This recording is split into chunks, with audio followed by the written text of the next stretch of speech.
CSR के बारे में जानेंगे, जो कोक का बहुत मतलब इम्पोर्टेंट प्रॉपर्टी है, जो ब्लास्ट फर्नेस में कोक का एक जो मेन रोल रहता है।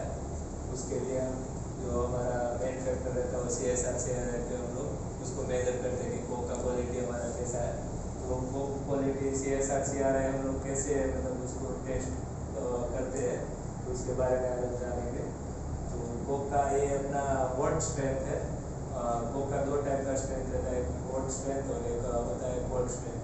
तो जो हमारा माइकम है वो वोल्ट स्ट्रेंथ में आता है और ये जो CSR है वो वोल्ट स्ट्रेंथ में आता है। ठीक है, तो सबसे पहले कि सबको लगता होगा कि हम लोग कोई भी CSR का रिजल्ट देखते हैं तो हमको लगता है कि पहले CSR का रिजल्ट निकलता होगा, उसके बाद हमारा CRA का टेस्ट होता होगा, पर रियल में ऐसा नहीं है। पहले हम कोई भी मतलब CRA का टेस्ट करते हैं, उसके बाद से उसके ऊपर से हमको CSR का रिजल्ट मिलता है। तो CRA क्या है? Coke reactivity index. CRA का फुल फॉर्म है कोक रिएक्टिविटी इंडेक्स। मतलब आपका जो ब्लास्ट फर्नेस में जा रहा है, कोक आप चार्ज कर रहे हो, उसके बाद जो मोल्ट मेटल हो वहाँ पे जो एटमॉस्फेयर है, वहाँ पे जो गैसेस वगैरह कार्बन डाइऑक्साइड है, कार्बन मोनोऑक्साइड है, उसके साथ कोक का कैसे रिएक्शन होता है और कैसे कोक मतलब fuel as a fuel react करता है, उस हिसाब से हमको उसका रिएक्टिविटी इंडेक्स को पता चलेगा। तो CRA को मतलब टेस्ट करने के लिए हमको पहले तो नॉर्मली कहीं पे भी कोक का जो आप जो कोक यूज़ कर रहे हो उसको 10 kg सैंपल उसका लेना है, प्लस 25 ml कोक का, उसको क्रश करके फिर उसको उसमें से 10 kg में से हमको सिर्फ 200 ग्राम सैंपल लेना है 20 ml का। 20 ml plus minus 1 mm allow है। तो उसको आपको स्क्वायर मेश से पास करना है, यहाँ पे दिखाया हुआ है इस स्क्वायर मेश से आपको उससे पास करना है और जो भी 200 ग्राम का सैंपल आपको लेना है। ठीक है, तो 200 ग्राम का सैंपल लेके उसको आपको ये जैसे इसका प्रोसीजर दिया हुआ है, जैसे आपका सेटअप रहता है पूरा, उसमें एल्यूमिनियम बॉल रहता है, उसके ऊपर आपको 200 ग्राम सैंपल को उसमें आपको चार्ज करना है और चार्ज करना है आपको 2 घंटे के लिए, और उसमें टेम्परेचर आपको देना है 1100 डिग्री सेल्सियस। जब चार्ज करेंगे तो in the presence of carbon dioxide के प्रेजेंस में आपको चार्ज करना है। ठीक है, यहाँ से आपका कार्बन डाइऑक्साइड 1 एटमॉस्फेयर प्रेशर पे आपको कार्बन डाइऑक्साइड गैस को कंटिन्यूसली इसमें चार्ज करते रहना है। और ये आपको ध्यान रखना है कि कार्बन डाइऑक्साइड गैस जो आप दे रहे हैं वो उसका सप्लाई मिनिमम 5 लीटर पर मिनट के हिसाब से उसको मिलते रहना चाहिए। ठीक है, तो कोक के साथ कार्बन डाइऑक्साइड गैस रिएक्ट करके आपको जो आउटपुट में कार्बन मोनोऑक्साइड और कार्बन डाइऑक्साइड गैस आपको मिलेगा।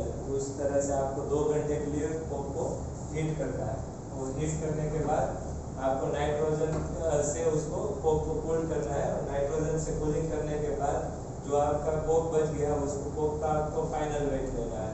तो जो ये फाइनल वेट है उसको उससे आपको CRA का पता चल जाएगा। ठीक है, आपका ये CRA का आपका फॉर्मूला हो गया, जो आपका 200 ग्राम है वो आपका इनिशियल वेट हो जाएगा।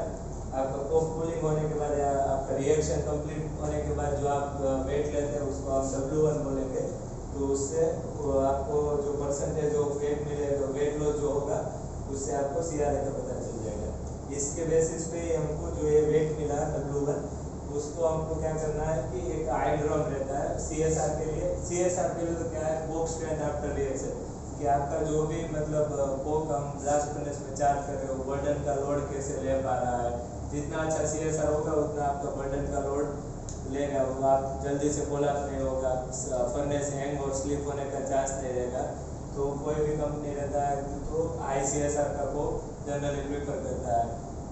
65-66 CSR, 65 प्लस CSR का कोक है, जैसे भी फर्नेस का साइज रहता है उस हिसाब से बेटर रहता है। ठीक है, तो जो भी आपका रिएक्शन होने के बाद जो कोक बच गया है, जो W1 वेट है, उसको हम क्या करेंगे कि reacted coke is placed in hydrum and revolve 600 revolution. तो जो ये आपका हाइड्रम दिख रहा है, इसके अंदर आपको कोक डाल के उसको 20 RPM, 1 मिनट में 20 RPM जितना घूमे रिवॉल्व हो उस हिसाब से सेट करके उसको 30 मिनट के लिए टोटल आपको 600 रिवोल्यूशन तक उसको रोटेट करना है।